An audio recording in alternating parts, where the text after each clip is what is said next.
안녕하십니까 여러분. 강영도TV 자유조선을 시작하겠습니다. 호주도 오커스에 또 속해 있고 그리고 쿼드에도 참여한 유일하게 영국과 미국, 호주 이 오커스 동맹에 참여하고 있죠. 그리고 이 동맹은 미국이 주도로 만들어진 것입니다. 그리고 또 이 호주는 바로 쿼드라는 이 미국, 일본, 인도, 호주 이렇게 또 4개 태평양 연안 국가들이 중국을 포위하는 중국에 맞서기 위한 군사동맹 쿼드 동맹도 맺었습니다. 그때 다 미국의 이 적극적인 이 참여 의사 때문에 호주는 쿼드에도 참여하고 오커스도 참여하고 있습니다. 대단합니다. 미국이 호주를 아마 대단히 동맹에서도 최우선으로 꼽는 것 같습니다.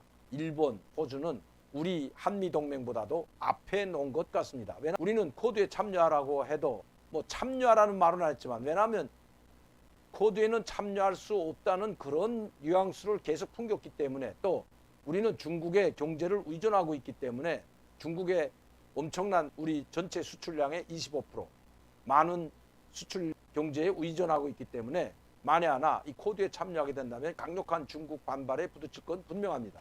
우리는 경험했죠. 사드를 배치했을 때 그것도 북한의 핵미사일을 견제하기 위해서 사드를 배치했는데 그것도 우리나라에서 수입해서 배치한 게 아니고 미군 부대가 성주에 배치한 이 사드 문제를 가지고 을 잡아서 한한령을 내리고 그리고 한국 대기업이 쫓겨나는 성주 사드 기지가 갈 수 있도록 롯데에서 운영하던 골프장을 미군 부대에 이양했다는 이 한 가지 이유로 이 5천 원이 없는 거죠. 그래서 엄청난 손해를 보고 쫓겨난 일 아직도 기억하고 있습니다. 그래서 지금 바짝 긴장해서 어떻게 해서라도 이 쿼드에는 안 들어가려고 하는데 지금 미국을 비롯한 4개 국가만이 아닌 다국적 국가들이 참여할 수 있는 길을 열어놓고 미 국무부 장관이 이야기했죠. 여러 나라들을 더 이 쿼드에 인입시키겠다. 한국이라는 것은 못바가 말하지 않았지만 한국도 참여해주기를 내심 바라고 있습니다.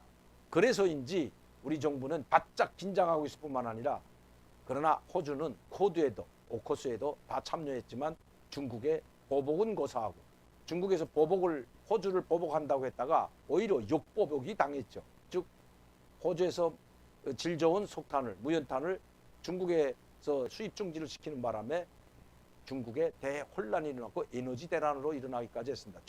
전기가 종전이 되고 기업들의 전기를 제대로 공급 못하는 어처구니없는 사태가 일어난 우리는 눈으로 봤습니다. 자, 어쨌든 이 호주가 이번에는 2월 베이징 동계올림픽에 보이콧하는 움직임을 보이고 있습니다. 미국, 영국, 이제는 호주까지 이어서 보이콧한다고 합니다. 이렇게 된다면 일본도 보이콧할 가능성이 상당히 높습니다. 왜냐하면 지금 일본은 자기 자국 방어를 위해서 자기 혼자의 힘만으로는 중국을 상대하기가 벅찹니다. 예전의 일본이 아니죠. 2차 세계대전 때 일본이 아닌 지금 일본은 중국을 상대하기가 벅차기 때문에 주일 미군 경비로 5억 달러를 더 미국에 지불하기로 하고라도 미군의 주둔을 주일 미군을 계속해서 늘리고 그리고 작전 반경을 넓히기 위한 이런 쪽으로 지금 미국과 동맹을 더 강화하고 있는 상황입니다. 미국이 참여하지 않으면 일본도 아무리 중국에 수출을 많이 하고 있는 일본일지라도 보이콧 할 수도 있다는 것입니다. 아직 검토하고 있다는 말은 안 나오지만 조금 더 지나면 일본도 동참할 수 있다는 이야기들이 계속해서 나오고 있는 것입니다. 어쨌든 호주는 베이징 올림픽에 보이콧을 검토하고 있다는 뉴스가 올라와 있습니다.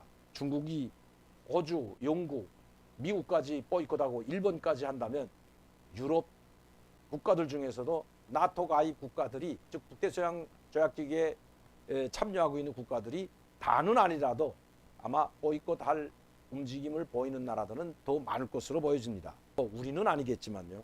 크림반도와 국경하고 있는 이 우크라이나 동부 지역에 반군을 도와주기 위한 약 10만여 명의 전술대대들을 배치했다는 것은 이미 알려진 사실입니다. 그리고 강력한 기계화 사단과 함께 이 100개의 대대가 집결했다. 약 10만여 명이 집결해 있다는 것은 이미 언론에 알려진 사실입니다. 이것과 관련해서 이 크림반도에 이 러시아 군대가 주둔하는 것과 관련해서 나토가 거기에 대응하기 위한 전략에 고심하고 있다는 뉴스가 실렸습니다.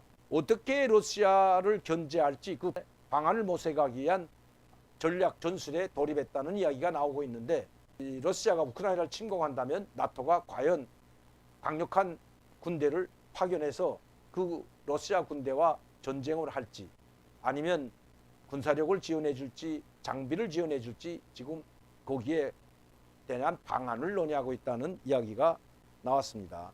만에 하나 나토나 미군이 주도하는 이 나토 무력이 우크라이나에 직접 인원까지, 장비뿐만 아니라 병사들까지 파견하게 된다면 자칫 전면전으로 치달을 수 있기 때문에 상당히 우려하고 있다는 것입니다. 그래서 아마 방안을 지금 고심하고 있는 것 같습니다. 이 유럽 국가, 우크라이나와 국경하고 있는 리투아니아, 벨라루스, 리투아니아, 이 라트비아, 이런 국가들이 이 우크라이나 국경과 맞대어 있는데, 이 리투아니아는 사실 얼마 크지 않은 국가입니다. 옛 소련의 소비에트 연방공화국 시절에 거기에 가맹했던 국가이기도 한데, 자, 이 리투아니아가 얼마 전에는 대만 대표부를 자기 나라에 유치했습니다. 즉 대만 대표부가 있습니다. 우리나라에는 대만 대표부가 있는지 모르겠지만 일단 대만 대표부가 리투아니아에 들어갔죠.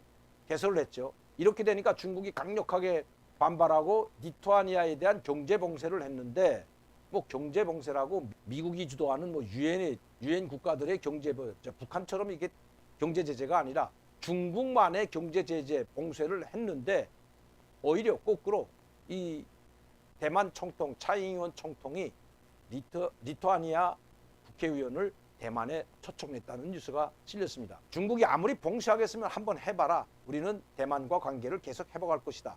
우리는 국회의원도 대만에 파견한다. 회담을 위해서 보낸다. 이런 식으로 리투아니아도 강경하게 나오는 것 보고, 또 자그마한 나라가 그 힘이 어디서 나오는지 대단한 국가인 것 같습니다. 중국이 봉쇄를 하던 반발을 하던 우리는 우리 길 간다. 아무리 떠들어봐라. 그리고 대만 총통의 초청에 국회의원을 보내는 이 리투아니아. 나라가 작다고 해서 자존심까지 짓밟지는 못하는 거죠.